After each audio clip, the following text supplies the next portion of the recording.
Вам знакомы такие установки, как «не смейся так много, потом плакать будешь», «за счастье нужно платить», «не радуйся раньше времени», «хватит смеяться, когда другим плохо». Если вы частенько ориентируетесь на них в жизни, то вам обязательно нужно посмотреть это видео.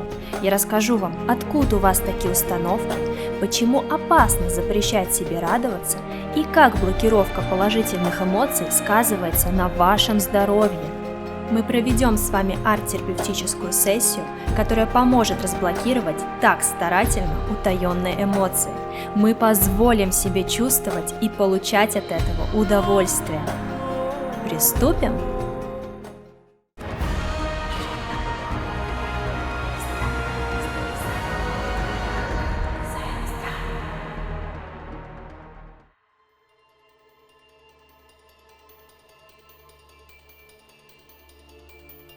Давайте поговорим откровенно. Как часто вы выражаете позитивные эмоции? Сейчас повсюду психологи учат нас экологично проживать негативные эмоции. А что по поводу положительных? Давно ли вы признавались в любви? Просто так без причины обнимали близкого человека и говорили, как он вам дорог? Смеялись от души, хлопали в ладоши от удовольствия. Вспоминайте, когда это было? Или, может, вы чаще находитесь в ровном состоянии, и ваше лицо ничего не выражает? Изо дня в день вы делаете то, что должны, без лишнего энтузиазма. Да уж, а потом говорите, что у вас нет новогоднего настроения, и все проходящие праздники не в радость. Но как вы наскребете позитивных эмоций на целых 10 дней января, если уже давно ваш спектр радостных переживаний не поднимается выше легкой улыбки или тихого смешка? Срочно ставьте перед собой холст, берите в руки кисть, и сейчас мы будем выводить вас из этого эмоционально зажатого состояния. Мы нарисуем метафорическую картину, на которой изображена русалка, выбирающаяся из бутылки. Этот образ подобран мной не просто так. Вода символизирует эмоции, погружение в эмоциональную жизнь. Так же, как и вы, русалка была заперта в стекле, и ей приходилось довольствоваться лишь маленьким кусочком морской жизни. Она была скована, зажата в тисках, она не ощущала жизнь на 100%, не чувствовала ее. Но скоро мы это изменим. Вместе со мной начинайте накладывать краски на холст.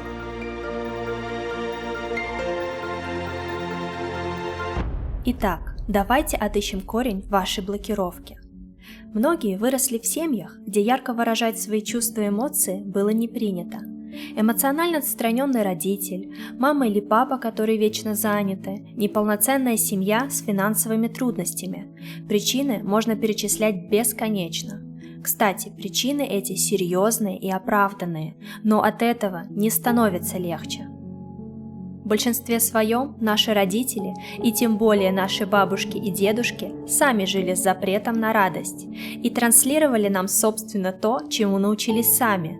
Да, бесспорно, прошлые поколения пережили много горя, войны, кризисы, разруха. И, как оказалось, нашему поколению тоже пришлось столкнуться с подобным. И именно в сложные времена люди как раз отказывают себе в праве на счастье и испытывают неловкость из-за того, что могут радоваться. Как будто если в мире существуют сложности, есть определенная нестабильность, происходят горестные события или бедствия, то мы должны прямо-таки сковать себя внутренним правилом не проявлять позитивных эмоций. Возможно, но если каким-то навыком долго не пользуешься, то впоследствии он стирается окончательно. На вопрос «Как дела?» человек, исключивший из своей жизни радостные эмоции, в лучшем случае отвечает уклончиво «потихоньку, как у всех».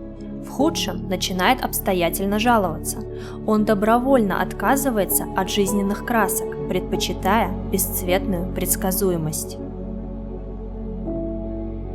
Теперь проблематика нам ясна. По тем или иным причинам у нас сформировался внутренний запрет на проявление позитивных эмоций. Кому-то это не позволяет сделать внутренние установки, другим – страх оценки окружающих. Как это будет выглядеть, как воспримут другие люди, могу ли я себе это позволить? Почему опасно запрещать себе радоваться? Если человек систематически подавляет свои чувства, замораживает их, прячет их в глубины своего сознания и подсознания, то со временем он превращается в робота, который не умеет чувствовать, выражать и проживать свои эмоции. И вскоре он теряет с ними контакт, а значит теряет контакт с самим собой. У таких людей периодически бывают приступы паники, страха, беспричинной грусти, повышенная тревожность и постоянная сдержанность – их вечные спутники. Что является противоядием в таком случае? Улыбка. Она сама по себе увеличивает количество эндорфинов, которые позволяют чувствовать себя лучше. Это действует как терапия, как топливо. В состоянии радости вы можете сделать больше, жизнь становится ярче и комфортнее. Прямо сейчас улыбнитесь, даже если не хочется, улыбнитесь сквозь ваше «не хочу». Держите улыбку. Да, поначалу она будет натянутой, неестественной, но уже через пару минут в вашем организме начнет происходить волшебный процесс. Поступит сигнал в мозг, начнут выделяться эндорфины, и вот ваша улыбка подлинная и даже очаровательнее, чем у самой Моны Лизы. Ну что же, мы вспомнили, каково это улыбаться. Героиня картины также начинает это вспоминать. Наша картина – это портал в подсознание. Своды пещеры это символизируют. Мы оказываемся в пещере нашего разума, как в одной из прошлых картин на этом канале. Но на этот раз мы погружаемся туда осознанно, с целью вызволить внутреннюю русалку. Морской мир – это мир наших мыслей и эмоций. Миллионы тонн – все это море содержится в нашей голове. Внутренний мир четко разделен на две половины. Подводную – наши глубины, куда едва проникает свет, где мы хороним и прячем что-либо. И надводную – чистое, открытое пространство, где мы можем открыто проявлять себя, чувствовать и быть свободными. Поверхность воды – это тонкая грань, разделяющая две зоны. Преодолеть ее легко, она не является препятствием. Но что является настоящим препятствием – это стеклянная бутылка. И именно она символизирует тот барьер, которым мы сами себя отделили от способности плавать по морю свободно. То вырываясь на поверхность, со страстью глотая воздух и ловя лучи солнца, то погружаясь на глубину, чтобы укрыть там что-то ненужное и изжившее себя. Ведь важно и то, и другое. Но мы закупорили русалку в бутылку, и обе они погрузились на дно. Под толщами мутных вод мы окружены непроглядной темнотой. Дно испещрено острыми скалами и тяжелыми камнями.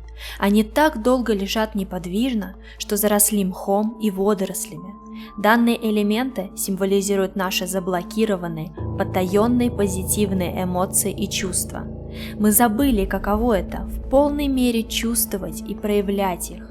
Они скрыты глубоко-глубоко в подсознании, погружены на самое дно. Без этих эмоций в образовавшейся пустоте наше подсознание порождает новые сущности. Нас начинают одолевать приступы паники, страха, беспричинной грусти. Мы постоянно находимся в неосознанной тревоге. На картине проявляются пираньи. Они интерпретируются как образ опасности, агрессии и угрозы. Пираньи известны своей агрессивностью и жестокостью, поэтому на уровне подсознания пираньи – это те самые непрошенные приступы, тревога и негативные эмоции. Их задача не просто загнать нас в бутылку, а поглотить нас целиком, безжалостно разорвав на кусочки и ничего не оставив. Вы ведь понимаете, что эти монстры тоже часть нас. Получается, что мы сами себя же и пожираем. Пугает? Не то слово. Но такова природа человека. Мы одновременно и творцы своей судьбы, и ее разрушители. Поддерживать в себе Творца через генерацию позитивных чувств необходимо. В противном случае ваше внутреннее «я» произведет на свет нечто, что вас определенно не порадует. Русалка тянет руку вверх, Она намерена открыть бутылку и выбраться наружу, выплыть на поверхность, взглянуть на завораживающий рассвет, полюбоваться тем, как поверхность моря поблескивает в лучах солнца, ощутить колыхание волн.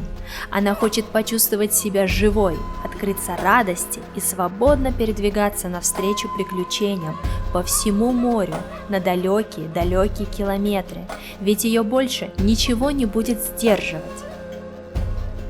Вы уловили это намерение, вы обрели импульс, пришло время выбить пробку. Мы переходим к тяжелой артиллерии, к яркому проявлению позитивных эмоций. Для этого обратимся за помощью к себе в детстве. Ни для кого не секрет, что малыши – это самые непринужденные и искренние существа на свете, и вы были такими, еще до всех этих ограничений и установок. Вспомните себя в возрасте до 5 лет, в ситуации, когда вы открыто проявляли свою любовь к кому-то или чему-то. Поймайте это состояние, эти ощущения, и перенесите их на отдельный лист бумаги в виде цвета или образа. Я использую лист формата А4 и сухую пастель. Она позволяет приятно и мягко контактировать с поверхностью листа. Глядя на рисунок, задайте себе вопросы: что мне мешает сегодня проживать это состояние? Как я сама запрещаю проживать эти эмоции? Используйте этот рисунок как ресурс. Смотрите на него каждый раз, когда понимаете, что опять заблокировали в себе чувства. А еще лучше, делайте такую практику регулярно, продолжительное время, пока не почувствуете улучшение. Вот вам еще несколько советов, которые помогут проявлять радость. Больше общайтесь с теми людьми, у которых нет запрета на радость. Их так и называют – жизнерадостными людьми, оптимистами. Также старайтесь смотреть, читать, слушать добрые, позитивные фильмы, книги и аудиокниги, которые вызывают желание жить счастливо. Например, для меня это фильм «Ешь, молись, люби». Особенно мне нравится первое и третье действие. Чтецам рекомендую одноименную книгу мемуаров «Есть, молиться, любить. 1 год из жизни женщины в путешествии по Италии, Индии и Индонезии в поисках всего». Составьте список радостей на сезон. Это что-то простое, то, что не имеет отношения к другим людям, то, что можно ощутить прямо сейчас. За ним нет необходимости ехать на другой конец города или в другую страну. Например, мои радости зимой 2024 года. Это может быть прогулка в зимнем лесу с хрустом снега под ногами, какао с маршмеллоу, сидя на подоконнике, катание на коньках, новые зимние тапочки, смешные танцы под рождественский плейлист и так далее. Окружайте себя желтым цветом. Согласно психологии, он отражает счастье, легкость, воздушность, теплоту и насыщенность. Как раз то, что нужно. Желтый цвет обеспечивает активность, веселый нрав, хорошие впечатления и положительно воздействует на умственную деятельность. Этот оттенок способен в течение долгого периода оставаться в памяти. Отслеживайте то, что блокирует в вас радость. Например, вы едите любимое пирожное, смотрите любимый сериал. И вроде бы все хорошо, но вы ощущаете, что не можете насладиться этим моментом. Дайте себе 10 минут, в течение которых вы как бы насильно радуетесь происходящему в любой форме. Вы должны бурно и экспрессивно проявлять эмоции. Смеяться, хлопать в ладоши, восторженно комментировать наблюдаемые события или просто улыбаться, но каждые 10-15 секунд менять вид и форму вашей улыбки. Такие физиологические действия запускают и чувства, ведь, как мы уже поняли, даже улыбка через силу провоцирует импульсы радости. А что могут с вами сделать такие вот 10 минут? Вместо ответа себе на этот вопрос просто попробуйте. Друзья, улыбайтесь, смейтесь, радуйтесь, живите в полную силу. Пусть нарисованная сегодня картина вдохновляет вас на это. А чтобы зафиксировать этот эффект, пропишите на задней стороне холста намерение. Я позволяю себе чувствовать радость и счастье. Русалка изображена в момент, когда она попытается вытолкнуть пробку и выбраться на поверхность. Она заряжена, она готова, она намерена стать свободной. Как думаете, у нее получилось?